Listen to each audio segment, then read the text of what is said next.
많은 프랑스인들이 퀘벡의 프랑스어는 프랑스어가 아니다, 액센트가 너무 웃기다 라면서 마음껏 웃고 조롱하는 바로 그 퀘벡에서 프랑스어를 인생 처음으로 배웠는데요. 저는 개인적으로 돌아보면 캐나다 퀘벡에 와서 프랑스어를 배운 일이 인생에서 가장 잘한 일 중에 하나가 아닐까. 일단 퀘벡에서 프랑스어를 배워야 하는 이유가 뭐냐. 퀘벡에서는 프랑스어를 배우면 돈을 줍니다. 제가 실제로 받았던 지원금인데요. 매달 한국 돈으로 따지면 한 100만 원이 조금 안 되는 금액이거든요. 한 920불 정도 되는 금액을 이제 한 달치 수표로 입금을 해줍니다. 그래서 어떻게 보면 프랑스어를 배울 의지가 있다면 굉장히 적극적으로 지원을 해주는 그런 시스템이 이 지역에는 굉장히 잘 되어 있다. 이 언어를 배워서 다시 열심히 세금을 내고 이바지하는 좋은 이민자가 되어라. 접니다. 물론 다른 경제 활동을 전혀 하지 않고 이 보조금에만 이 이민 삶을 이어가기에는 좀 넉넉하지 않은 금액이죠. 사실 한국 돈으로 100만 원도 조금 안 되는 금액이니까 100만 원이면 캐나다에서는 한 달 월세도 못 내는 그런 다른 친구들의 경우에는 학교 끝나고 풀타임으로 일을 하러 가기도 하고 새벽에도 출근하고 아침에 퇴근하자마자 학교를 오는 그런 친구들도 있었습니다. 사실 이 보조금의 크기라는 건 개인의 상황마다 다르기 때문에 이 금액에 대한 관점이 좀 다를 수는 있겠지만 어쨌거나 굉장히 제네러스한 퀘벡이다. 그리고 또 심지어 퀘벡에 오기 전에 이미 프랑스어를 배웠다면 그 돈도 환불을 해줍니다. 이거는 약간 조건이 있는데요. 그 퀘벡 주정부가 정한 그 영주권자에 한해서 퀘벡에 랜딩을 하면 그 돈을 다시 환급해주는 그런 시스템이 있어요. 진짜 착하지 않나요? 단순히 개인의 취미 목적이든 아니면 뭐 생계의 목적이든 이민이 목적이 될 수도 있고 어쨌든 프랑스어를 배워야 하고 배우고 싶다면 저라면 이 퀘벡이라는 도시에서 프랑스어를 무료로 배우는 경험을 선택을 할 것 같아요. 그래서 어떻게 무료로 프랑스어를 배울 수가 있느냐. 근데 여기부터는 아주 그냥 실용적인 사이트에 접속하고 지원 자격을 읽고 지원서를 보내면 됩니다. 그러면 이제 연락을 받아요. 그리고 간단한 언어 테스트를 보고 수업을 시작할 수가 있습니다. 제가 이 수업과 진짜 긴 인연이 있는데 제가 맨 처음에 퀘벡에 처음 왔던 당시에 퀘벡에 온 지 한 1년 정도가 지났어요.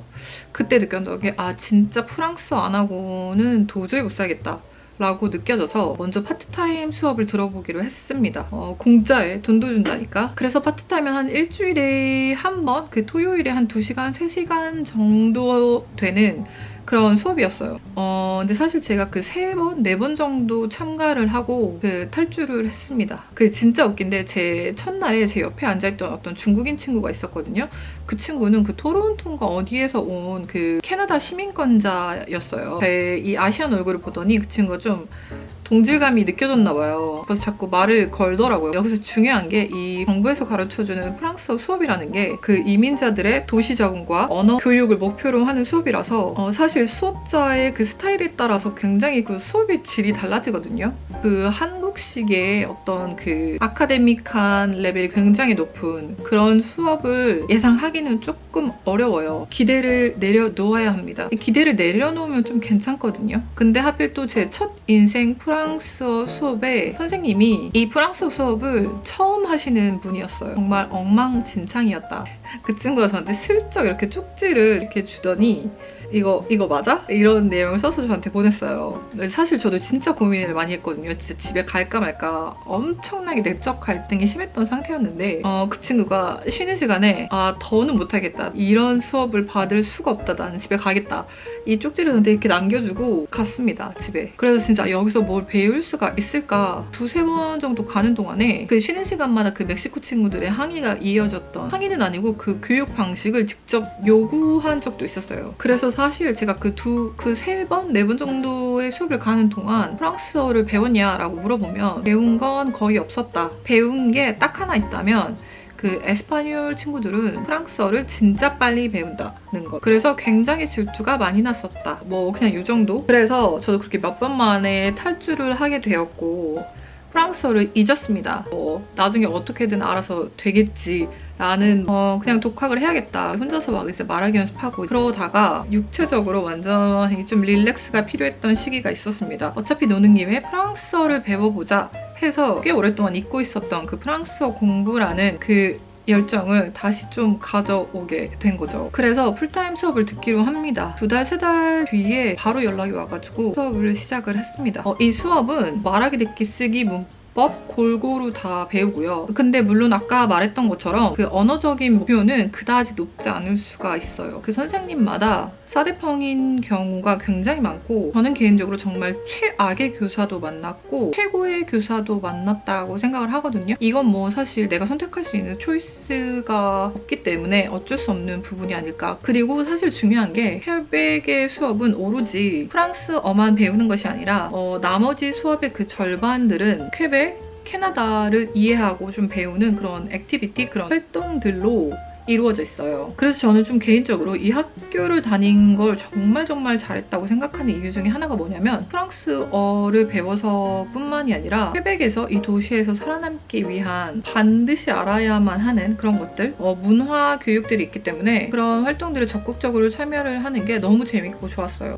이런 분들한테 꼭 추천을 합니다. 혼자 이민을 왔고 낯선 나라에서 가족도 친구도 없다. 그래서 초반 얼마 동안의 기간에는 그 굉장히 외롭고 좀 고독한 시기가 있잖아요. 특히나 언어도 완벽하지 않은 상태에서는 그 이방인이라는 느낌이 나를 좀 되게 많이 외롭게 하고 힘들게 하는 것들이 있는데 이 수업을 통해서 그 굉장히 소속감을 느낄 수가 있고 또 도움을 많이 받을 수가 있어요. 개인적으로도. 또 친구도 진짜 많이 사귈 수 있고 이 수업의 룰 중에 하나가 뭐냐면 적극적으로 참여하기이기 때문에 발표든 축제든 어떤 모임이든 반강제적으로 사실 참여를 해야 하거든요. 사실 나이가 약간 30대 이상이 넘어서 교실에서 다른 낯선 이들과 계속해서 어떤 활동을 같이 하고 이제 하루에 8시간을 지낸다는 것, 그리고 또 그게 반강제적으로 이루어진다는 게 사실 그렇게까지 막 쉽지는 않은 일이거든요. 그럼에도 불구하고 그 이민자들끼리만 통하는 약간 여기서 나고 자란 그 캐나다인들하고는 도저히 쌓을 수 없는 그런 유대감이 있거든요. 그리고 약간 단점이 있다면 단점은 아니고 꼭 알아두면 좋을 것. 여기는 정말 세상 모든 이민자가 다 모인, 그것도 뭐 학력 수준, 경제 수준,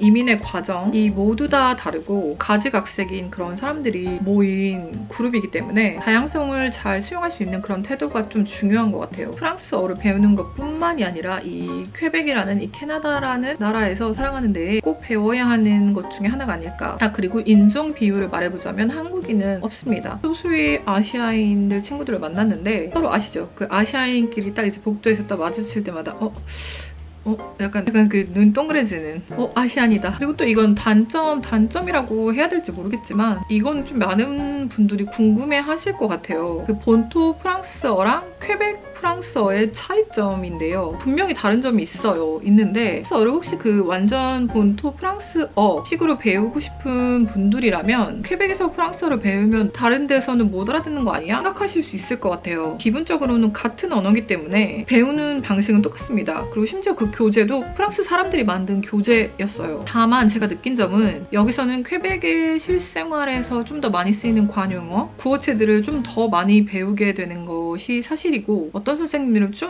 조금 너무 과하다 싶을 정도로 퀘벡에서는 이렇게 말하고 퀘벡은 이렇게 써. 전혀 프랑스에서는 안 쓰는 표현들. 프랑스 사람들한테 말하면 진짜 비웃? 그래서 만약에 퀘벡식 표현으로만 배웠다면 그러니까 못 알아듣는 일이 당연히 생길 수는 있습니다. 에? 뭔 뜻이야? 이럴 거예요.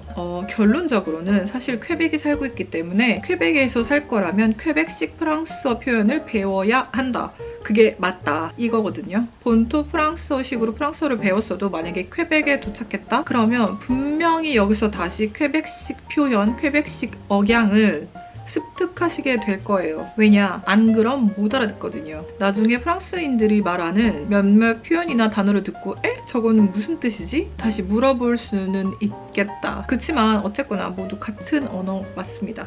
그리고 또 하나는 뭐냐면 사실 이 수업을 통해서 높은 수준의 프랑스어를 구사할 수 있다고는 장담을 할 수는 없습니다. 아까 말했듯이 이 수업의 수준이 너무나 천차만별이고 사실 앉아서 수업을 듣는다고 해서 뭐 말이 막 이렇게 갑자기 튀어나올 수는 없잖아요. 얼만큼 열심히 하느냐에 따라서 그 수준이 확실히 갈리는 게 맞고 저는 참고로 그 에스파뇰 친구들이 정말 한 주 지날 때마다 그 프랑스어 실력이 너무나 빠르게 늘어오는 거예요. 한국인인 저한테는 너무나 낯설잖아요. 저는 2배로, 3배로 공부를 많이 했습니다. 듣고 말하고의 반복입니다. 끝없는 반복. 그래서 제 경험은 이랬습니다. 이거를 신청하는 방법은 사실 구글만 해도 너무나 자세하게 나와 있기 때문에 저의 아주 개인적인 경험을 공유를 하는 게 퀘벡으로 이민을 오실 분들이나 프랑스어가 배우고 싶은데 프랑스를 선택하기 전에 퀘벡에서 프랑스를 배우는 그런 선택지도 있다는 것, 이 저의 개인적인 경험을 나누는 게 좀 도움이 되지 않을까 싶었고요.